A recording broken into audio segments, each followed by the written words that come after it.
Bonsoir, voici l'analyse technique du CAC 40 pour le 7 décembre.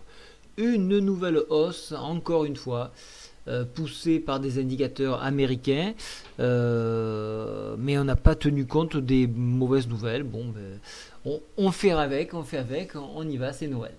Alors, on continue, donc au niveau du calendrier économique, il faudra regarder le solde commercial français ainsi que le solde budgétaire à 8h45. Donc il semble être catastrophique. Euh, nous poursuivrons la journée en regardant. Alors je descends un petit peu. Voilà, il y a le discours du président de la BCE à 11h. Donc ça sera forcément très très très important. Quelques statistiques ici en Grande-Bretagne sur la production industrielle notamment. Et donc on va avoir le Portugal, bon, pas un grand intérêt. Voilà, le taux d'emploi non agricole aux US ainsi que le taux du chômage encore. On va voir s'il augmente ou pas. Et on poussera les prévisions de l'inflation au Michigan. Le Michigan qui a été lourdement, qui était en grosse difficulté en début d'année. On verra un petit peu où ça en est. On saute sur l'analyse technique, donc j'agrandis le graphique. Qu'est-ce qu'on a ce soir? On a quasiment un porteur d'eau, un doji porteur d'eau, c'est-à-dire un équilibre entre la force vendeuse et acheteuse. Alors voilà, on est sur le statu quo ici. Donc on a testé de dépasser donc, la zone ici, partie supérieure de la fourchette d'Andrews à 3611 en échec. Ça a été renvoyé par les bears. A contrario, donc la baisse suite enfoncement du support majeur à 3594 a été largement défendue par les bulles. Du coup, balle au centre, avec quand même un petit avantage bien sûr au haussier. Ils ont réussi à clôturer 10 points au-dessus, à peu près. Donc encore bravo, magnifique hausse. Magnifique hausse, on a eu le comblement du gap en open, et puis on est reparti.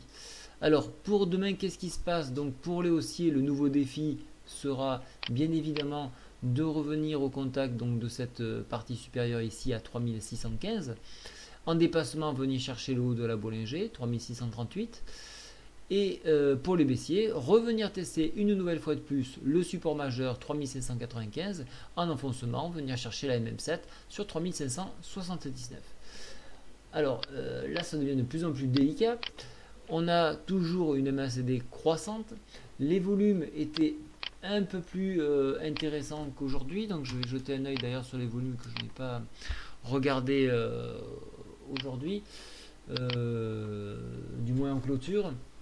On est à 3,2. Donc là on a quand même des vrais volumes.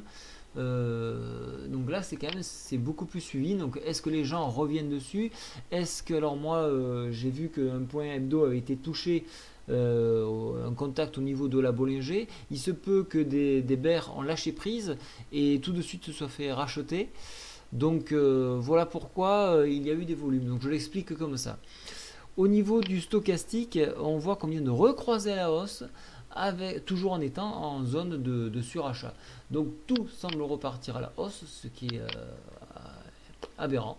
Bref, il faut faire avec. Les bulles ont repris la main. Tant soit peu, mais attention, il y a quand même des gros nuages qui arrivent. On voit que la zone euro va rester avec des chiffres bien en deçà de ce qui était prévu. Le président italien doit parler et alors on ne sait pas s'il va démissionner, mais bon, il y a une grosse nouvelle à dire, donc on l'attend avec impatience. Et surtout, donc demain, la BCE, donc on attendra son discours. Alors pour moi, demain, sur cette note de neutre, il est difficile d'envisager que ce soit une hausse ou une baisse. J'attends de voir si en fin de compte, on va enfin prendre les nouvelles, enfin toutes les nouvelles, et pas que les bonnes nouvelles. Voilà, je vous souhaite à tous une très bonne soirée. Au revoir.